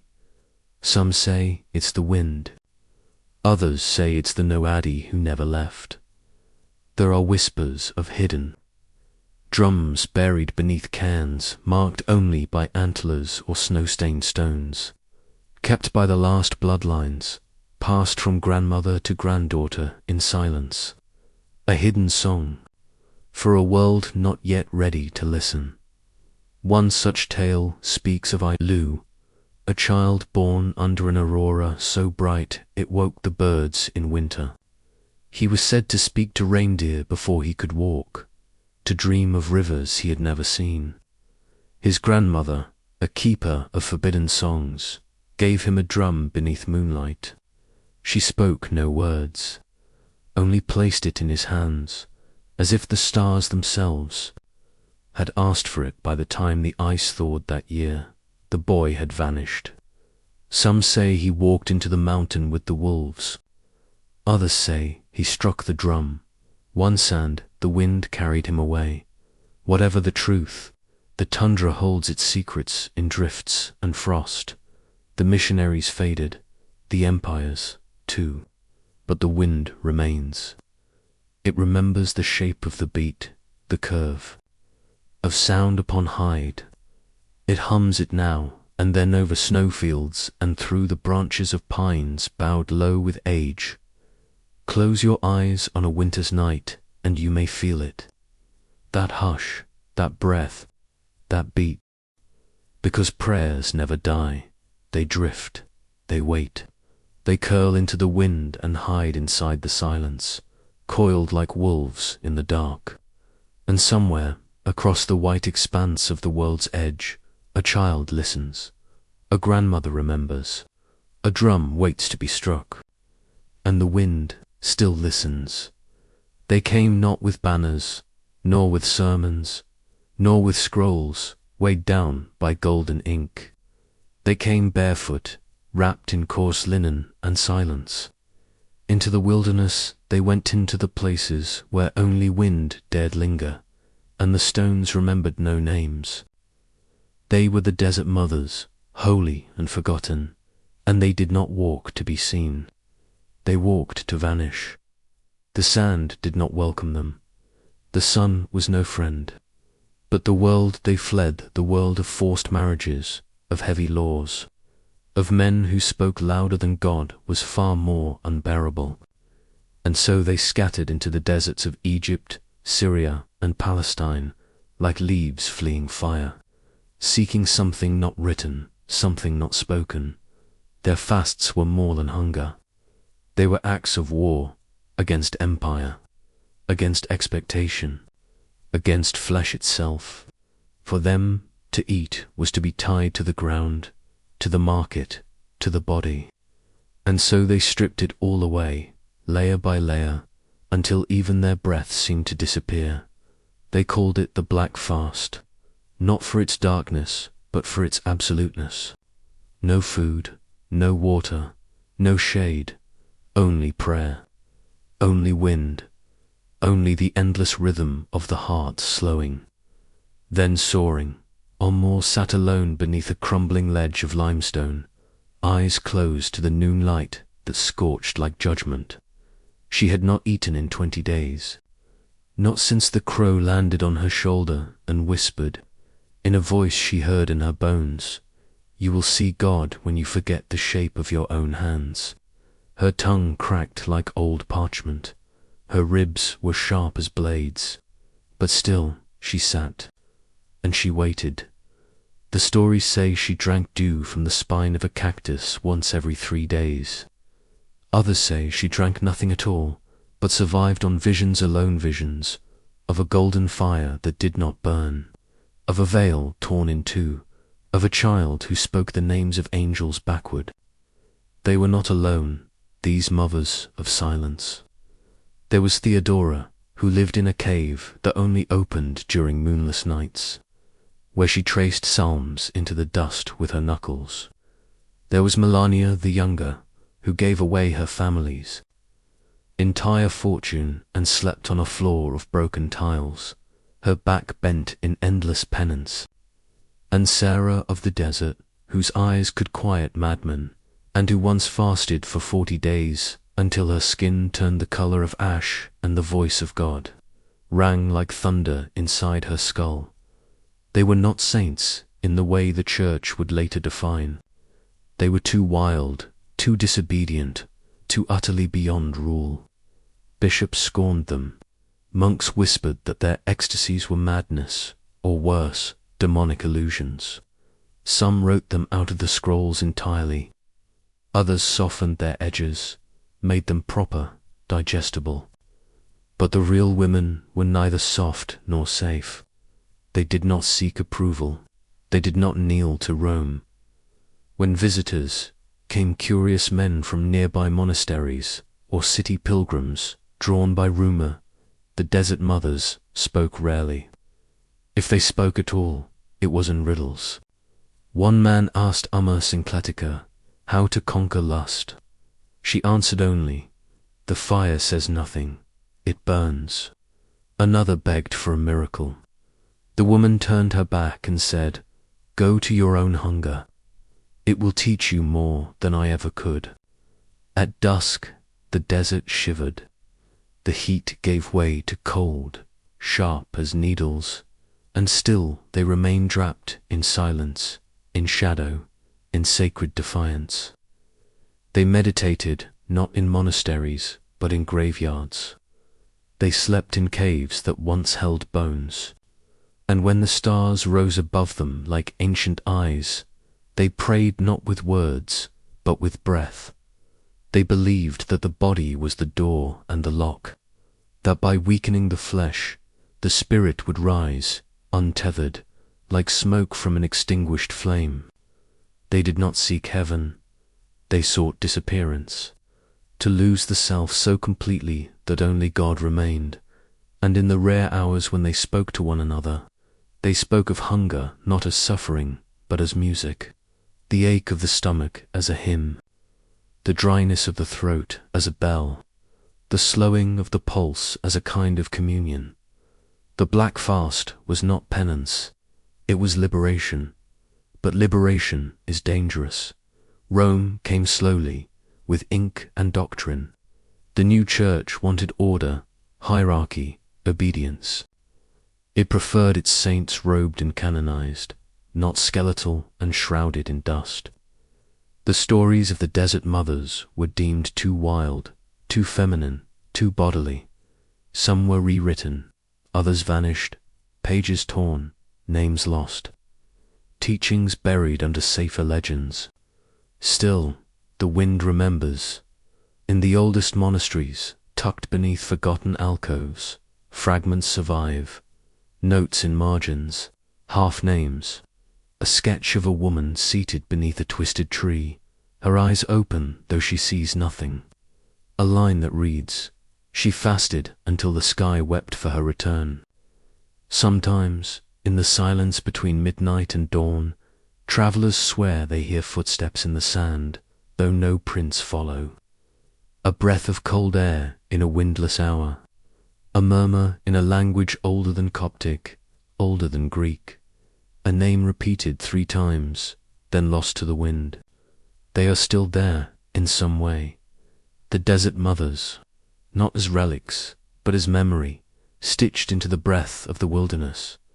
They remind us that holiness is not always clean, that devotion is not always sweet, and that some truths must be found not in books, but in bone. What did they see in those long days without bread, without water?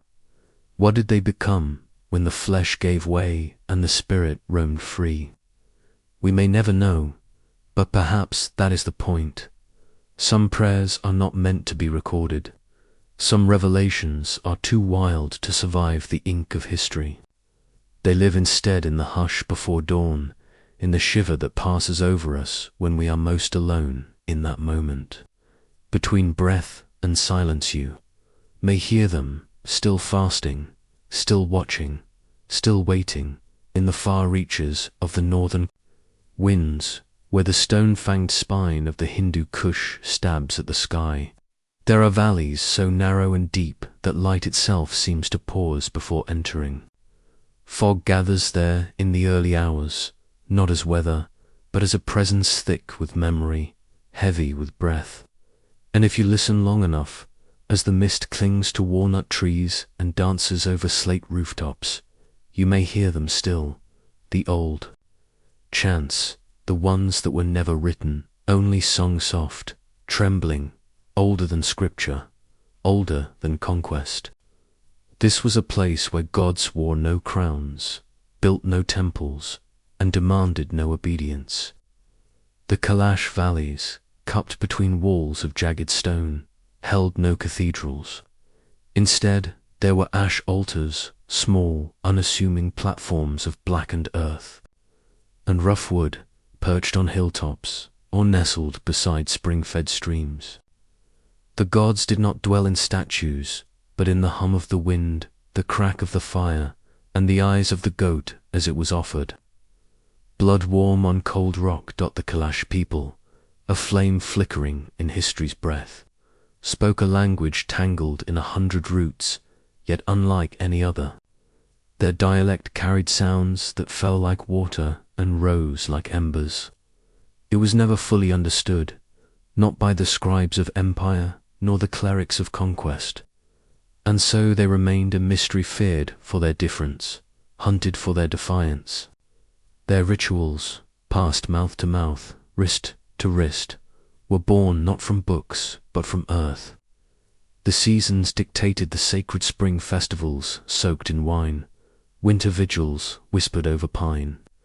Offerings were not requests for salvation, but conversations worn smooth through repetition with ancestors and the divine.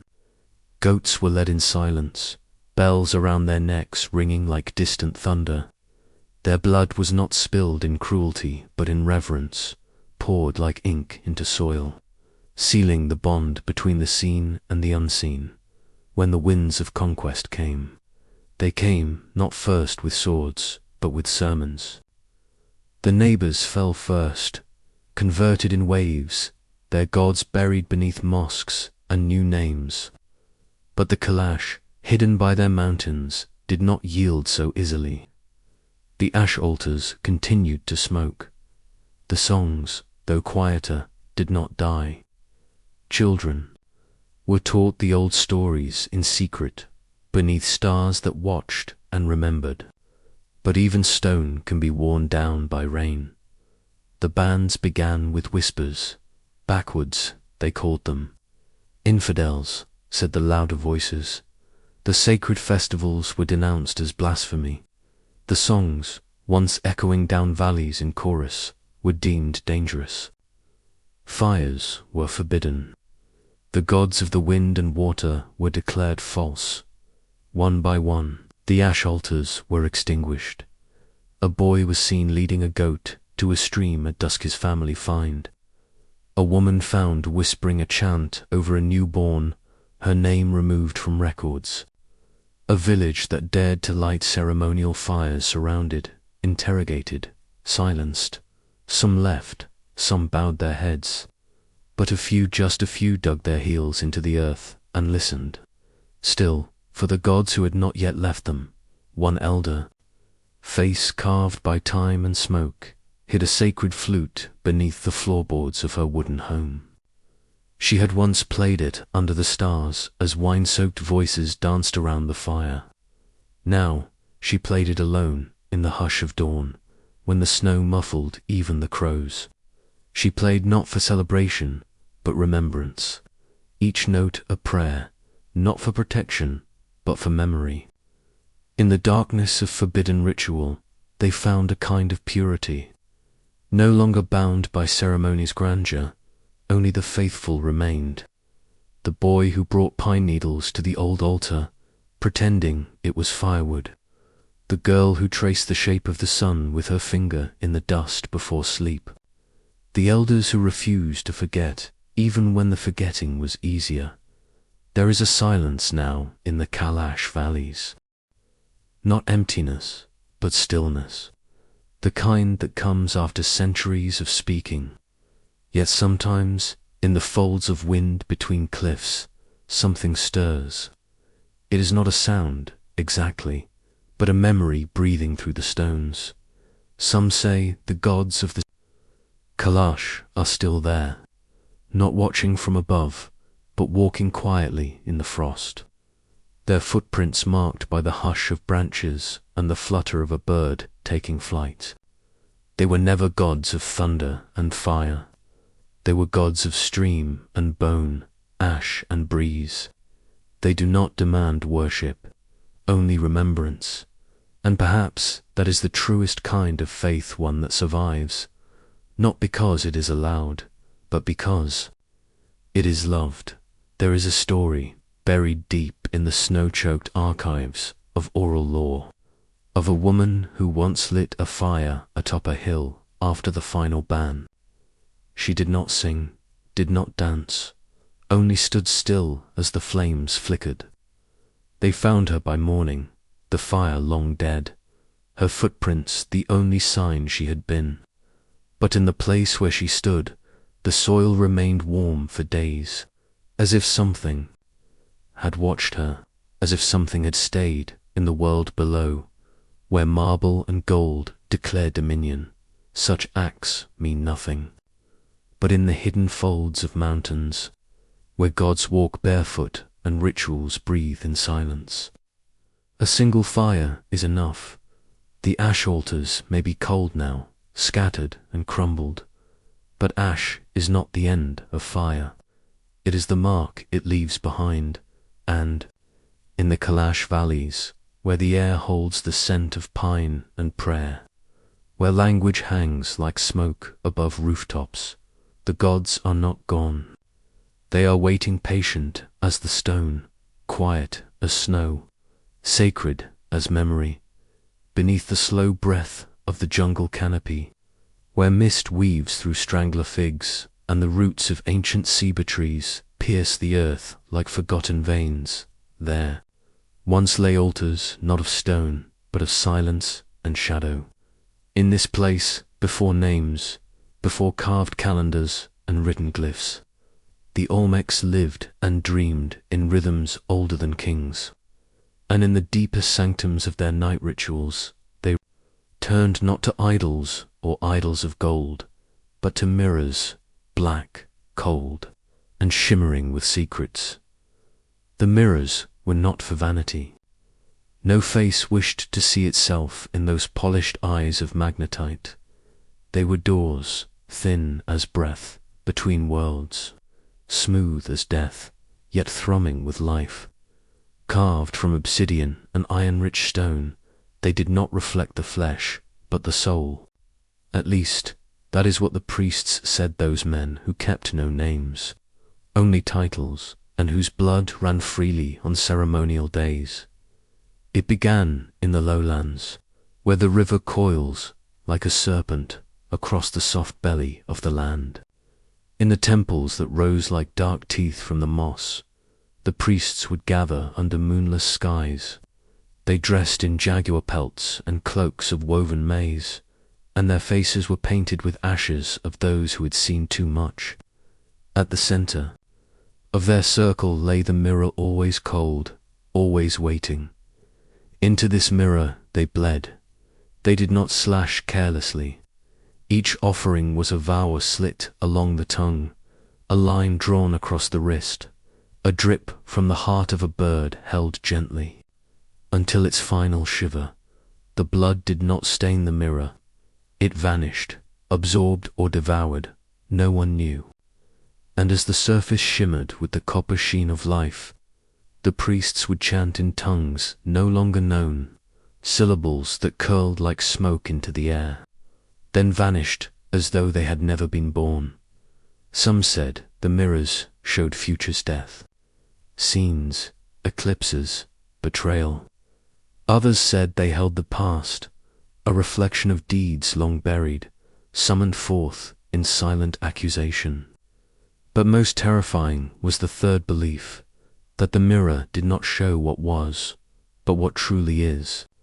That to look too long was to see the self unmasked, stripped of illusion, stripped of mercy. It was said that once a young acolyte stared too deeply and screamed for 3 days. When his voice finally gave out, he walked into the jungle and was never seen again. What power lay in those obsidian depths? No one can say. The Olmecs left no codices, no etched record of their beliefs. All we know is what was left behind: fragments, hints, ghosts, mirrors buried with the dead, tucked beneath. The skull were placed over the heart. Some cracked in strange patterns, like lightning frozen in glass. Others whole, untouched by time, though the tombs had collapsed around them. Spanish priests found them centuries later, during their slow, grinding conquest of the southern lands. They lifted them from the earth and saw only devilry, reflections warped and glistening in the jungle sun. They smashed them with stones, cursed them, tossed the shards into fire. But mirrors do not forget.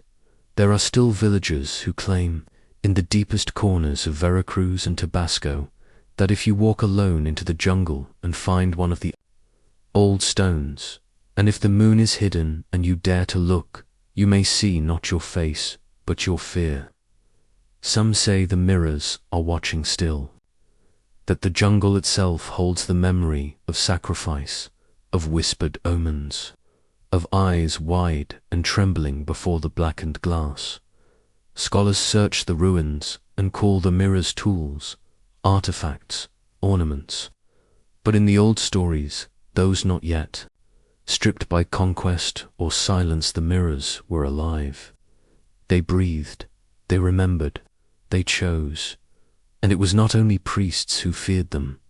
Even among the Olmecs, there were some who would not touch the mirror, not even with a gloved hand.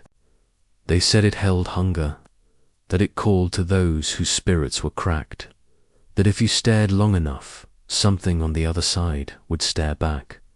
Not a god, not a demon, something else, something forgotten, something that remembered, being worshipped once, in the dark.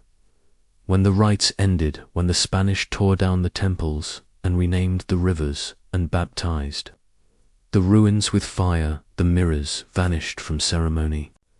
But not all were broken. Some slipped away, buried deeper than tombs, passed through bloodlines like a secret sickness, kept hidden in caves or beneath floorboards, never to be spoken of, only feared. One priest wrote, in a journal later censored by the church, that he had found such a mirror intact. He claimed he saw his mother in it, though she had died many years before, And she spoke in a voice not hers, in a language he did not understand. He burned the house that night. He died muttering about the mirror's laughter, and still they surface in museums, labeled with glass placards, polished magnetite mirror, Olmec to 900 BCE. But the cases are thick. The lighting is soft. No one is encouraged to look too long. In the hush of midnight, the jungles of Mesoamerica still breathe with secrets. Trees sway in a rhythm older than history. Shadows drift over stone faces carved with feline eyes and curled lips. And somewhere, deep beneath the leaf rot and vines, a mirror waits. Its surface still, its hunger patient. What did the Olmec priests see, staring into that black, polished void? What truths rose like mist from the blood they offered? We do not know. We cannot know. That knowledge was taken, not by time, but by fire and fear. Yet still, a question lingers silent, shimmering, watching. When you see yourself, ... what else sees you? The bell did not ring that night. No monks chanted, no lanterns stirred beneath the cloisters. The wind carried only silence, as though the very heavens held their breath. In the darkened alleyways of Bruges and Cologne, the shutters were drawn tight against more than just the cold. A deeper chill had crept into the bones of the city, a whisper, a flicker, the scent of unburned incense and damp parchment. Somewhere, in a stone cellar or an abandoned chapel, cloaked in ivy, the heretics gathered by candlelight. They called themselves the Brethren of the Free Spirit, and they dared to speak of God not as a distant king, but as a flame that lived within their very breath. No bells, no sacraments, only silence and what lived inside it. They came like mist through the cracks of orthodoxy, not soldiers, not revolutionaries, but women with unbraided hair, men who smiled too easily, children who asked too many questions. They were millers, midwives, scribes, cobblers, ordinary folk with a secret fire. They believed the soul was not fallen, but divine, that the Spirit of God did not descend from heaven to hover over gilded altars, but emerged quietly from within the chest, between the ribs, behind the heart, beneath the flesh. To them, the cathedral was not made of stone, but of breath and longing. They had no holy book, only riddles, no creed, only songs, no pope, only the shimmering stillness of ecstasy, and they were hunted for it. The free spirit moved through towns like a ghost that would not be named. It had no center, no clear founder. It bloomed in pockets like sudden wildflowers after a storm, bright, fragrant, but fleeting. In Munster, a woman named Hirewidge spoke of the moment she felt herself dissolve into the light. In Frankfurt, a mason stopped building the church walls, claiming he had become the temple. In Ghent, a child of 11 was said to have stood on a well and recited a sermon so piercing that birds fell silent and wolves lay down near the edge of the town. They believed the soul, once awakened, could no longer sin. To the bishops, this was poison, dangerous, delusional, disorderly. To the brethren, it was freedom, not licentiousness, but luminous grace. A soul so united with the divine that it moved without error, not because it obeyed laws, but because it had transcended them.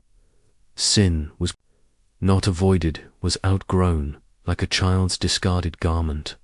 They practiced stillness, long hours of silence. Then, sudden bursts of speaking in tongues, or laughter, or weeping. Some danced, some sang strange, ancient syllables. Some spoke in riddles. The flower is the fire, is the mirror, is the breath. A few wandered naked into the forests, whispering the names of stars. And among them women taught, not as assistants, as leaders, as visionaries.